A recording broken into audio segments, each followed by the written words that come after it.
時代論壇聲音專欄，每周精選。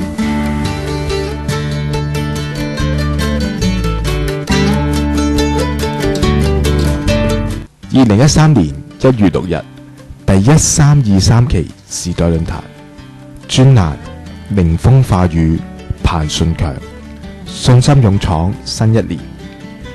2012年終於成為過去。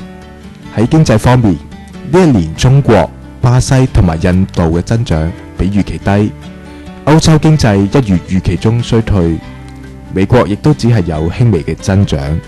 經濟學家預料2013年嘅全球 GPA 增長會同2012年相約為 2.5 嘅百分比。不過快樂與否與經濟無關。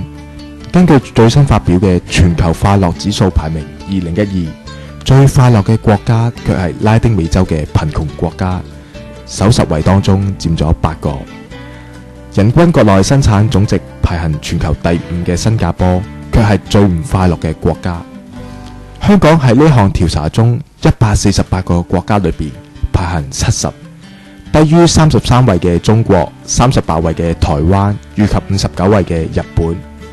基督教嘅核心信念係信心，筆者認為佢能夠為我哋面對今日以及今年嘅生活帶來真正嘅快樂。喺舊約裏邊，信心係一種信徒因着神對其子民嘅主動同埋信實而作嘅回應。信心嘅重點落喺亞伯拉罕、以撒以及雅各嘅身上。舊約有關信心嘅動詞係指真誠於、堅固以及堅定。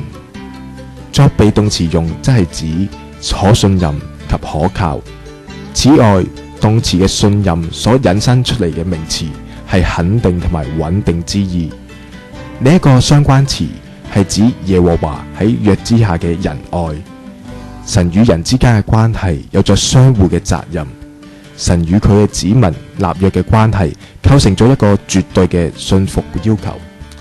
先知往往加深咗信心嘅意義。以賽亞提醒以色列，安全並唔係建基於政治嘅勢力上，而係在於全然對神嘅信靠。佢將信心嘅概念擴闊至希望同埋認知上。符類福音書比保羅書信或者係約翰福音少咗用信心呢個詞彙。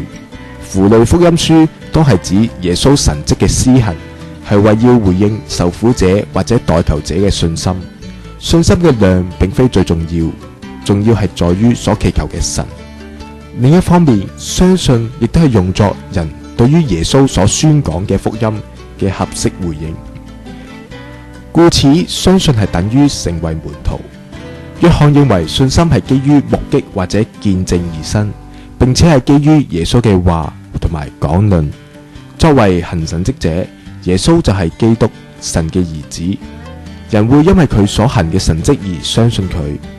故此，相信就係意會到咁嘅意思。保羅認為係信心令到人得到白白嘅救贖恩典，因為人被稱義，並非因為行律法，而係藉着相信耶穌基督。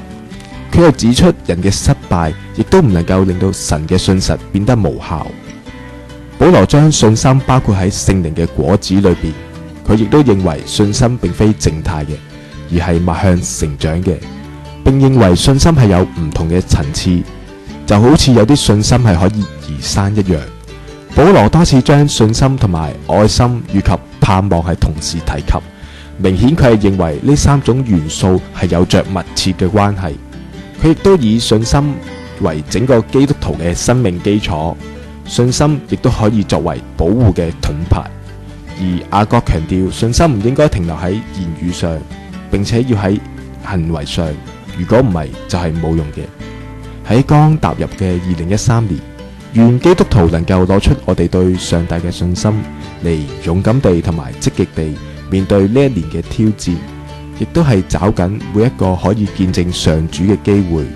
正如希伯來書11章1節所講，信是所望之事的實體，是未見之事的確據。